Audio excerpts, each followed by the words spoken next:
Si en la primera lección del tema 3 dedicado al análisis nos hemos centrado en analizar, en estudiar cuáles son los elementos que podemos emplear dentro del modelado estructural que nos proporciona UML, en este tema nos dedicaremos a ver cómo emplear estos elementos para elaborar el modelo conceptual que represente a nuestro sistema durante el análisis. Como podíamos ver en la introducción del análisis, durante esta etapa analizaremos nuestro sistema desde dos puntos de vista, un punto de vista estático y un punto de vista dinámico. En esta lección nos centraremos precisamente en ese punto de vista estático y por lo tanto utilizaremos los diagramas de clases para mostrar los conceptos y elementos importantes para nuestro sistema. Se trata de conocer, de capturar, de representar en este tipo de diagramas la estructura de aquellos objetos, de aquellos elementos que van a formar parte del dominio del problema y de nuestra solución, ¿de acuerdo? Sobre todo intentar entender las necesidades de la persona que nos encarga la aplicación y modelar cuál es la estructura que tienen esos conceptos. Por lo tanto, lo que haremos será representar todos estos conceptos dentro de un diagrama de clases que denominaremos modelo conceptual y que nos permitirá así comprender cuál es el vocabulario del problema. Tened en cuenta que en este momento todavía no hablamos de clases software, solamente conceptos. Por lo tanto, aquí no añadiremos elementos que tengan que ver con clases de implementación, clases de un lenguaje de programación, ni nada que no sea información que captamos de las propias necesidades, ¿de acuerdo? Nuestro punto de partida para sacar estos conceptos, claro, ¿de dónde partimos? ¿Cómo lo hacemos? Cuando hasta ahora os habéis enfrentado al problema de ver cómo desarrollar una aplicación, si es una aplicación orientada a objetos, ¿en base a qué, no? Sacamos los objetos que vamos a tener que trabajar. Bueno, pues precisamente lo que nos hace el modelado conceptual es sentar las bases para después definir qué clases software vamos a tener que desarrollar. Entonces, pues bueno, estos conceptos que plasmamos en nuestro diagrama de clases de análisis durante el diseño se transformarán o bien en clases software, que al final le implementaremos, o bien, por ejemplo, en elementos de una base de datos. Pero necesitamos analizar toda la información y tenerla capturada en este diagrama. ¿Y cómo partiremos? Bueno, pues como todas las cosas que hacemos en este proceso de desarrollo, siempre nos basamos en los artefactos que hemos elaborado previamente. ¿Y hasta ahora qué teníamos? Pues teníamos el documento de especificación de requisitos y el formato expandido de los casos de uso. En el formato expandido de los casos de uso es donde tendremos toda la información para sacar estos sustantivos. La idea es, si teníamos hecho el formato expandido del caso de uso durante la planificación, lo sacamos de ahí y si no, con cada ciclo de desarrollo, lo que comenzaremos, como dijimos, era sacando el formato expandido de ese caso de uso. ¿Vale? Pues a partir de ese formato expandido de caso de uso, vamos a ver qué sustantivos tengo en esa descripción, porque incluirá toda la información que hemos sacado del documento de especificación de requisitos software.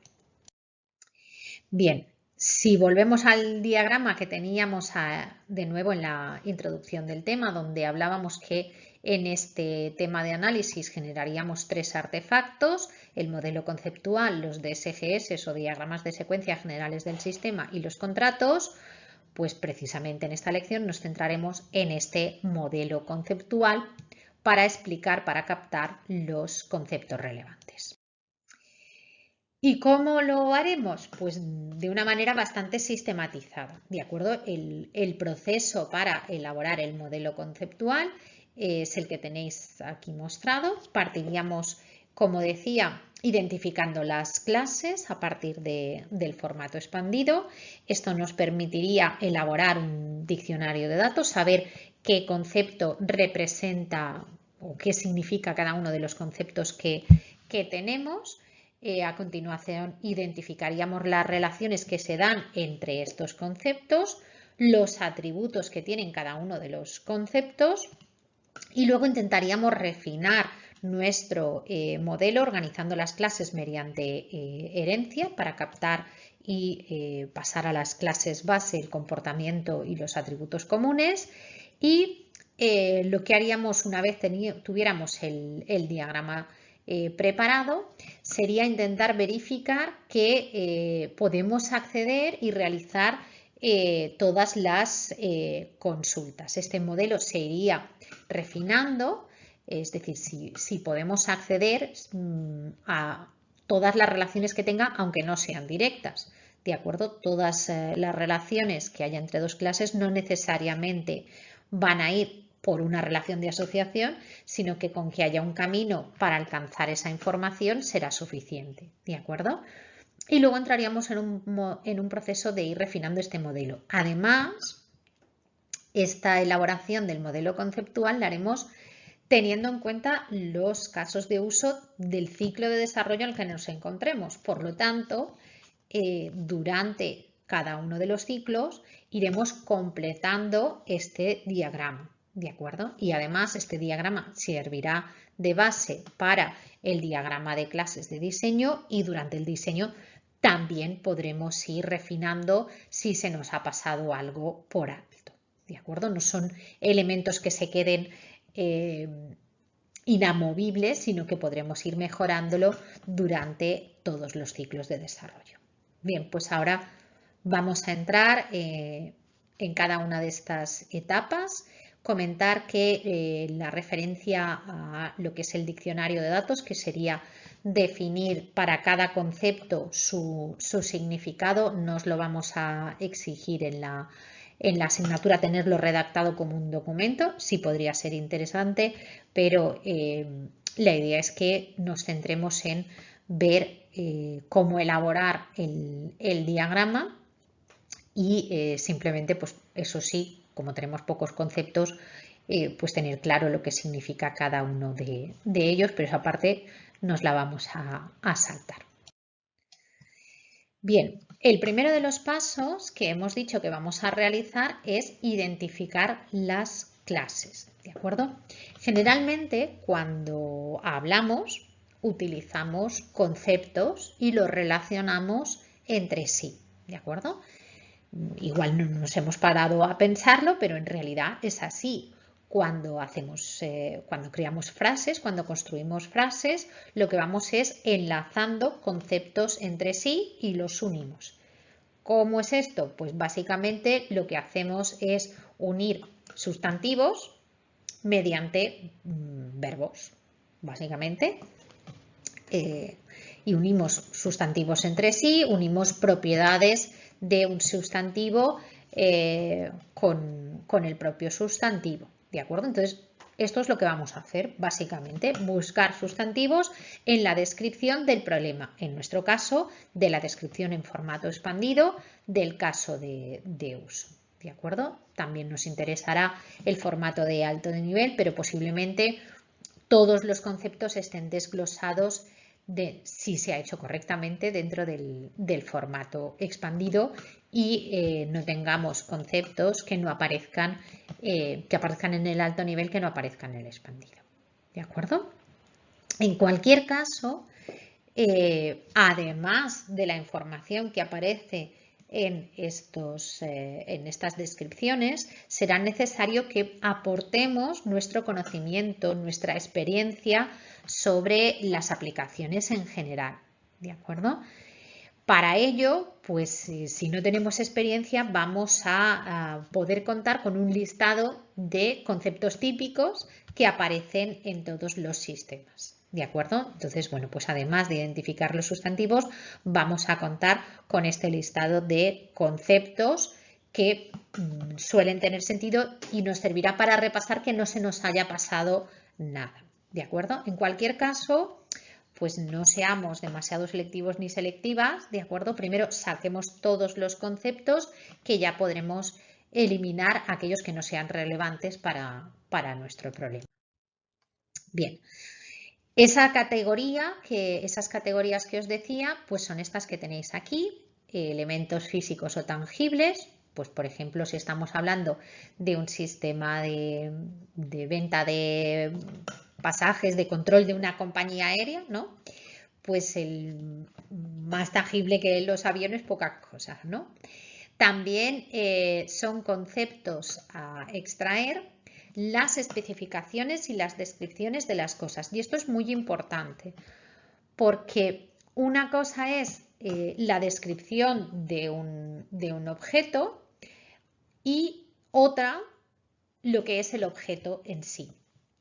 Por ejemplo, aquí tenemos la descripción del vuelo y esto sería el vuelo que se da, por ejemplo, Valencia-Mallorca. La descripción del vuelo Valencia-Mallorca es algo que todos los vuelos que van de Valencia a Mallorca tienen en común, ¿correcto? O, por ejemplo, si hablamos de cajas de leche, la descripción de las cajas de leche, todas las cajas de leche tienen la misma etiqueta con la información de las propiedades y características de esa caja. Si yo guardo esa descripción junto a cada una de las cajas de leche que tengo en estocaje, estoy guardando demasiada información. Entonces es muy recomendable separar el elemento físico, que sería la caja de leche, de lo que es la descripción de esa caja de leche. De tal manera que una cosa sería la descripción que yo guardaría una sola vez y si tengo 3000 cajas de leche, pues la descripción no la guardo 3000 veces, la guardo solo una. Y eso pues ayuda a tener sistemas mucho más mantenibles. También serían clases habituales los lugares, como por ejemplo el aeropuerto, las transacciones y sus elementos, por ejemplo, realizar una reserva de un billete, si realmente queremos tener información sobre la transacción, ¿de acuerdo? Hay veces que será interesante guardar pues información sobre ese proceso, la fecha en la que se hizo la reserva y otras veces pues para mí no será importante guardar la fecha de la reserva y por lo tanto esta transacción no deberá ser tenida en cuenta. Simplemente tener en cuenta que estos son categorías habituales y que en cada sistema concreto las vamos a usar o no las vamos a usar. También las personas o roles, ¿de acuerdo? En este caso, por ejemplo, el piloto. En general, los actores que tenemos en nuestro sistema, en nuestros casos de uso, suelen traducirse en clases. Si yo voy a tener que guardar información del piloto que lleva el avión o voy a tener que guardar información sobre las personas que acceden a mi aplicación o sobre las que trabajo, pues voy a tener que tener clases que las representen. Contenedores de cosas y sus elementos, por ejemplo, el avión y sus pasajeros. Muchas veces los elementos, la lista de los elementos es un propio concepto en sí, ¿de acuerdo? Podría ser tanto el avión como el listado de pasajeros. También, si el listado de pasajeros tiene propiedades, pues es conveniente modelar el concepto del contenedor como una clase independiente. Si el listado de los pasajeros no tiene información adicional, pues simplemente podría ir vinculado al vuelo o ir vinculado al avión, ¿de acuerdo? Otros sistemas externos al nuestro también es conveniente modelarlos mediante un concepto. ¿Por qué? Pues porque a la hora de comunicarnos con ese elemento, toda esa información se hará a través de la clase que lo representa. Luego veremos cuando lleguemos a la parte de diseño que hay un patrón específico para esto, que es el patrón proxy y que lo que me hace es pues eso, que los elementos externos con los que tengo que interactuar también los modele. También dentro de estas categorías habituales tenemos las organizaciones, como podría ser en el ejemplo la línea aérea, los eventos y los procesos, ya sea el vuelo, el aterrizaje o el proceso de venta de billetes.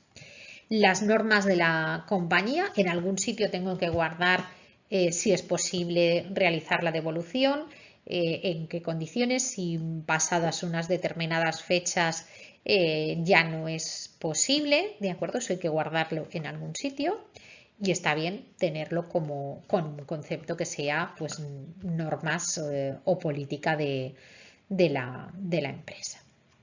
Otras categorías podrían ser registros de información o contratos, como sean los tickets y los billetes, que igual tienen utilidad y en otros sistemas, ¿no? Todo dependerá de lo que queramos trabajar y de las necesidades de la aplicación.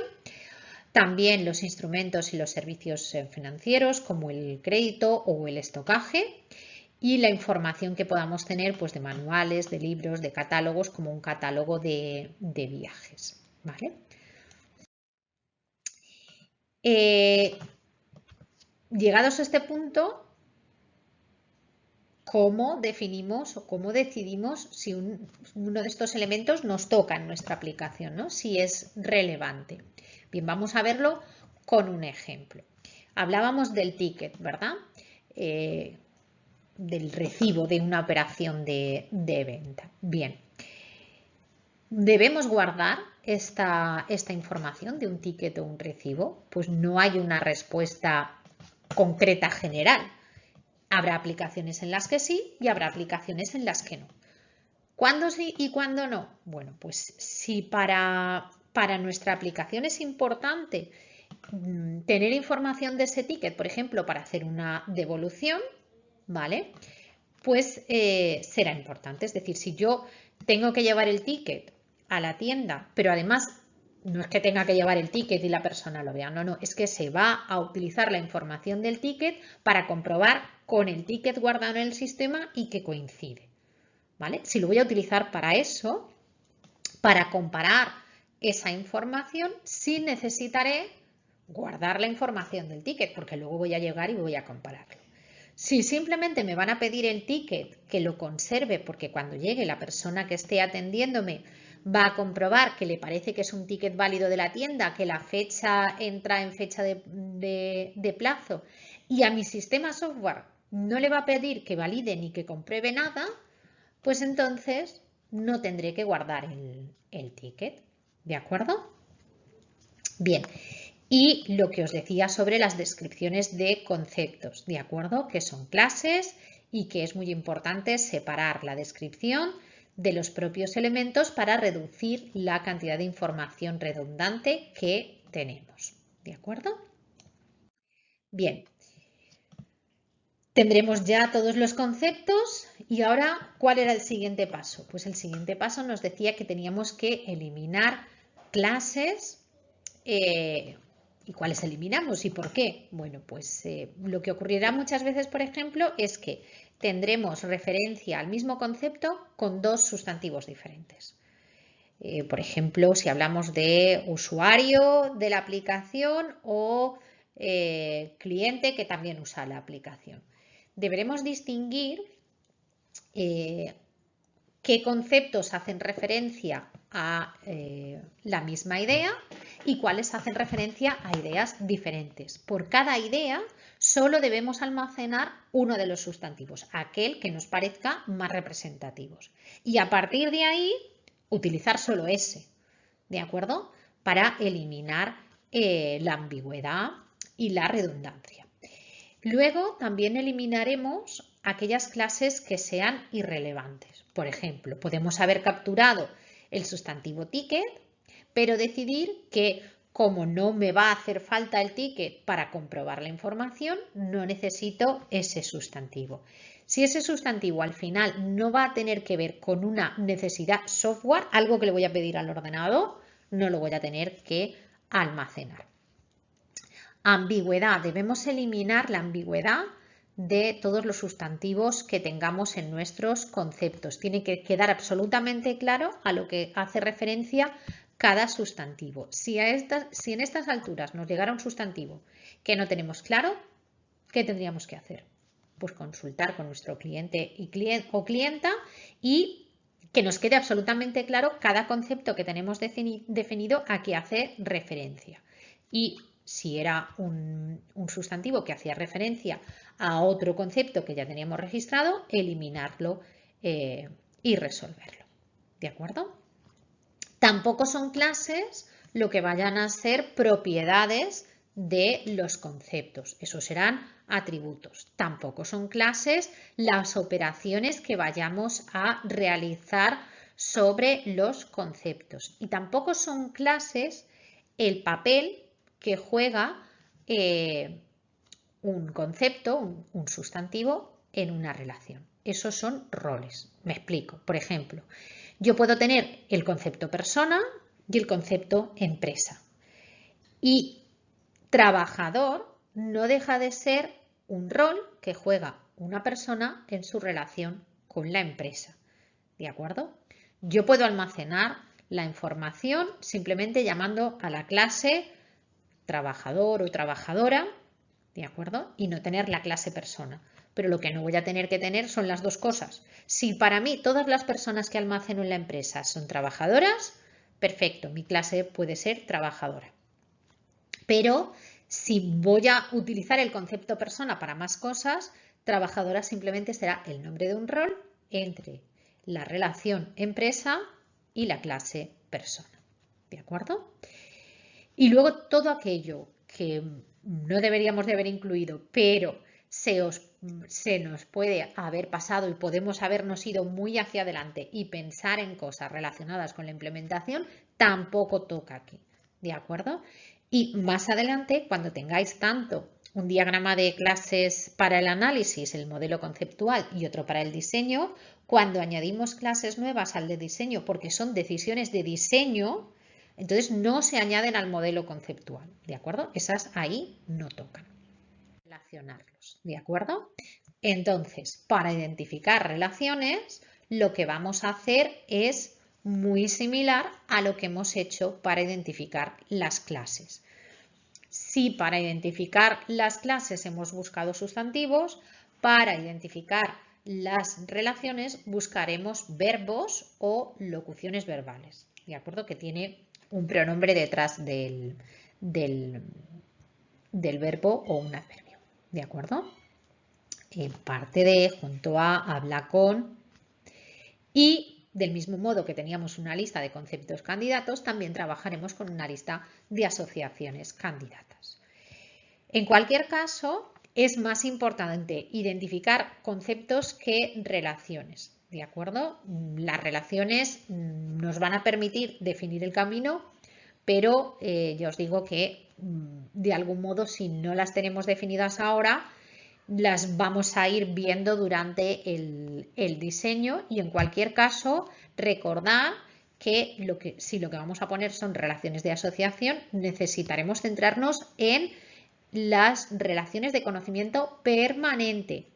Recordar que las relaciones a corto plazo no son asociaciones y que por tanto no tendremos que tenerlas en cuenta, ¿de acuerdo? Lo mismo, las relaciones de dependencia que vimos en la lección anterior, tampoco tiene mucho sentido planteárnoslas aquí, porque si al final estamos hablando de que es algo que me pasan como parámetro, pues es algo que en análisis no voy a tener en cuenta. Entonces nos vamos a centrar en aquellas que supongan conocimiento permanente, que luego en diseño, siempre que sea necesario, podremos añadir nuevas relaciones. Tener en cuenta que cuantas más relaciones haya, cuantas más relaciones de asociación tengamos, más complejo y más difícil de mantener es nuestro sistema, así que no hay que pasarse. Bien, la lista de relaciones habituales sería la que vemos aquí.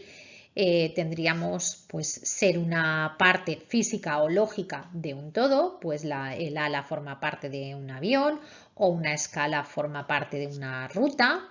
Estar contenido, por ejemplo, un pasajero pues está dentro del avión o el vuelo forma parte de una programación de vuelo. Ser una descripción, ¿de acuerdo? Está necesaria. Si he dicho que voy a separar el objeto de su descripción, tengo que relacionarlos después, si no, no sé qué descripción corresponde a qué objeto. Ser parte de una transacción, por ejemplo, una tarea de mantenimiento relacionada con el registro de mantenimiento. Tengo el registro que es una serie de tareas.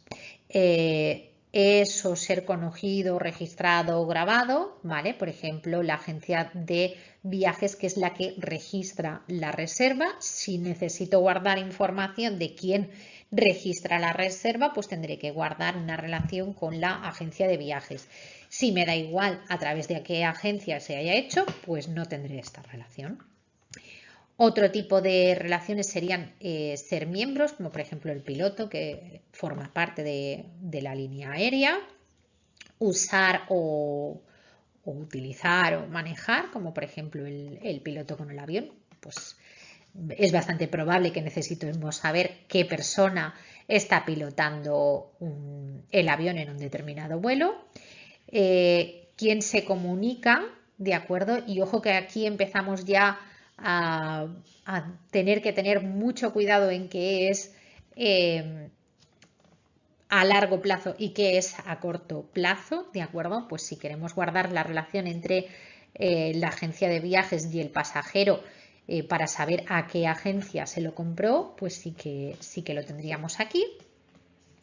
Y luego pues está relacionado con una transacción de B, como por ejemplo pues el pasajero y el billete que compro, ¿no? Bien. Igual que con las clases, también eliminaríamos relaciones redundantes, sobre todo porque nos interesa no formar ciclos, es decir, no podemos tener vueltas y vueltas a una clase porque provoca problemas de mantenimiento muy grandes, ¿de acuerdo? Entonces, ¿qué relaciones se eliminarán? Pues aquellas que se den entre clases que hemos eliminado, ¿de acuerdo? Si las clases ya no están, indudablemente tenemos que eliminar la relación. También eliminaremos aquellas asociaciones que sean irrelevantes para nuestro sistema o que estén relacionadas con temas de implementación y que ya hemos dicho que aquí no modelaremos. Lo que sean acciones o sucesos transitorios, como por ejemplo que alguien consulta una lista de acuerdo, hemos dicho que todo relaciones a largo plazo, ¿de acuerdo? Consultar una lista de vuelos disponibles es un suceso puntual y por lo tanto no tiene que modelarse con una asociación. Las asociaciones ternarias son muy difíciles de trabajar con ellas, de hecho los lenguajes de programación no las permiten, aunque UML sí, así que pues se tendrían que descomponer y representar y modelar como relaciones 2 a 2, ¿de acuerdo? Y las asociaciones definidas en términos de otras pues tienen que desaparecer porque en realidad es una relación que se traducirá en dos caminos o una serie de caminos entre varias clases. Recordar que no necesitamos conectar todo con todo. Si existe un camino que me permita ir de una clase a otra, no tengo por qué añadir una relación de asociación redundante, ¿de acuerdo? Ya tengo las clases a través de las cuales se da esa relación y no debo repetirla. Además, lo que vamos a hacer siempre es añadir información sobre las relaciones que tenemos, es decir, vamos a tener que dar nombre a las relaciones.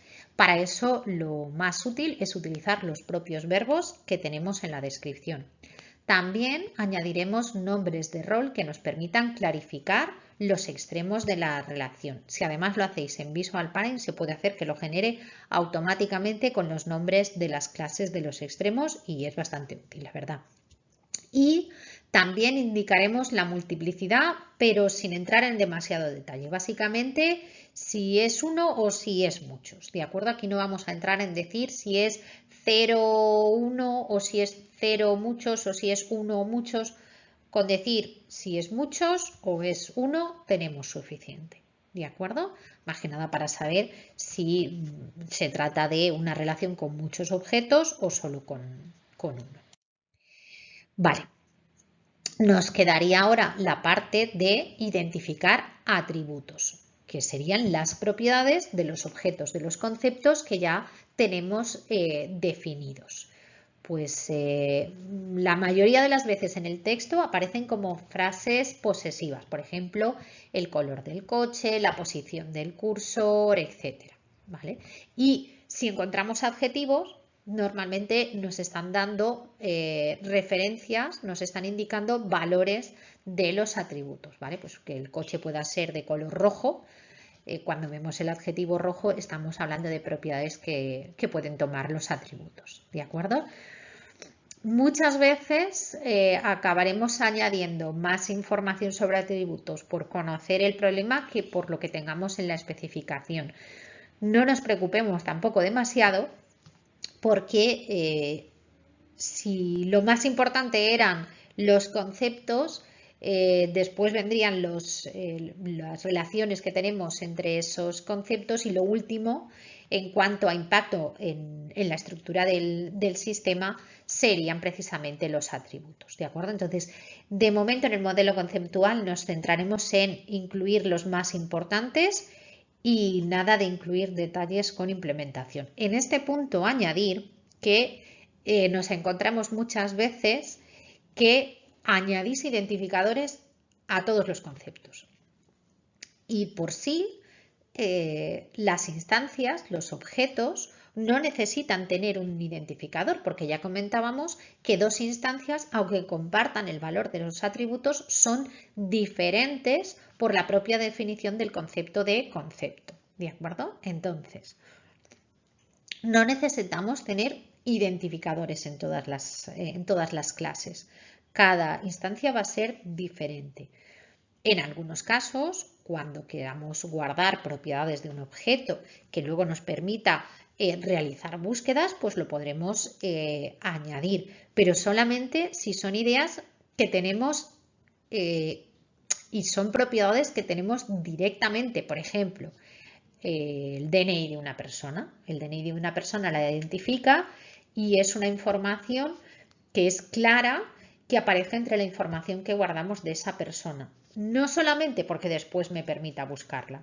Si yo después, para buscar a una determinada persona o para buscar un determinado objeto, le tengo que dar un identificador, ya llegará en diseño. Eso no es un atributo que debamos añadir cuando elaboramos el modelo conceptual.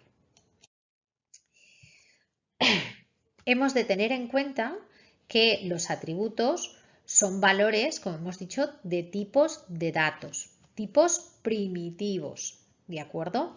O tipos no primitivos que puedan tener, por ejemplo, pues, información como un DNI, un código de un producto, pero no instancias de otras clases, ¿de acuerdo? Entonces, si tenemos que guardar información de instancias de otras clases es porque tendremos una relación de asociación con otra clase, ¿de acuerdo? Si tenemos que guardar tipos, o sea, información de otras clases, no debemos incluirlos dentro. Además, fijaros, si representamos las clases como cajas, ¿cómo íbamos a meter cajas dentro de cajas? No podemos, ¿de acuerdo? Por eso no se representan así.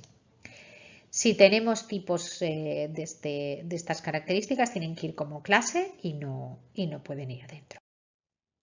Vale, y de nuevo, como todos los anteriores, eliminaremos atributos que no nos interesen, aquellos que sean objetos que tienen que ir modelados como un concepto y una relación con ese concepto. Lo que sean cualificadores, lo que sean atributos de enlace, valores internos o cualquier detalle excesivamente fino o información discordante. Dejémoslos que cuando sea necesario siempre se pueden añadir, ¿de acuerdo? Y pasaríamos ya al siguiente paso, que es organizar mediante herencia las clases que tengamos.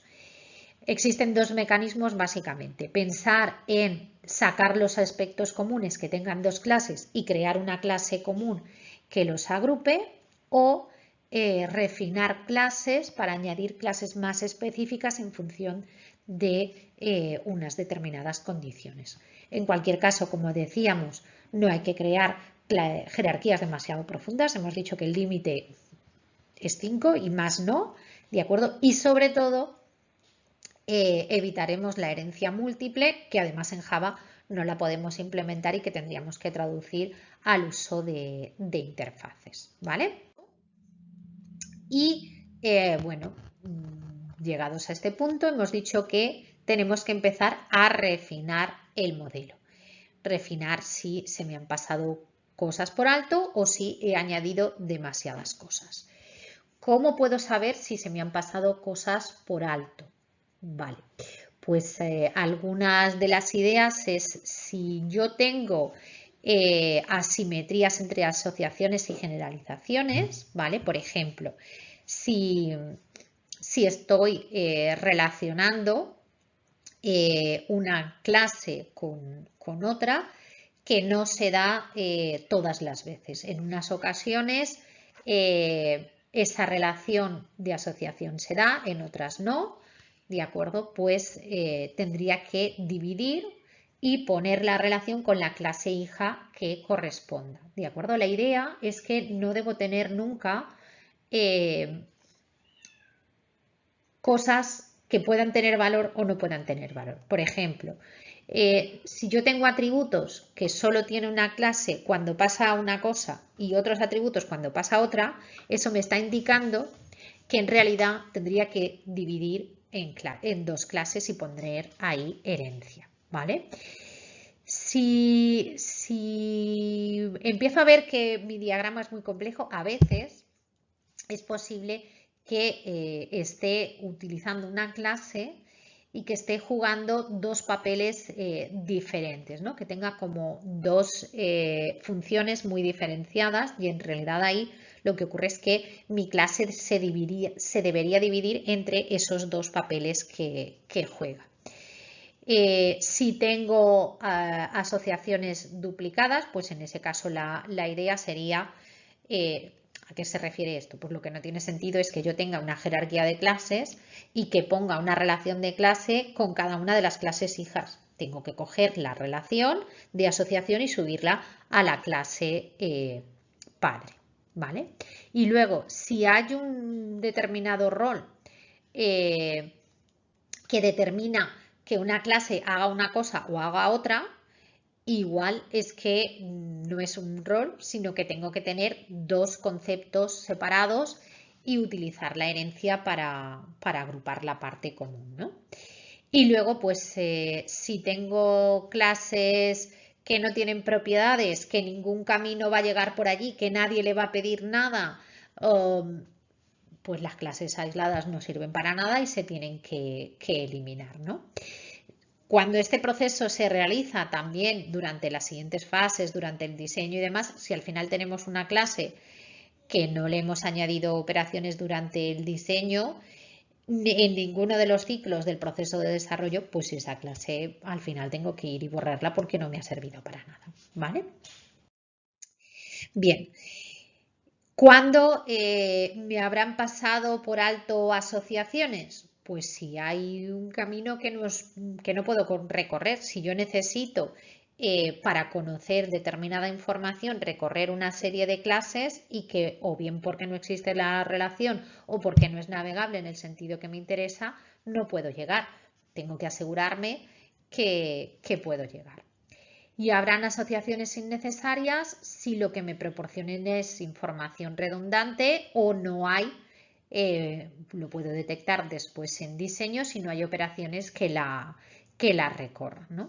Tener en cuenta que esto no se queda solo aquí en el análisis. Al final debemos dejar un modelo que cumpla con todas estas características una vez terminado todo el proceso de desarrollo.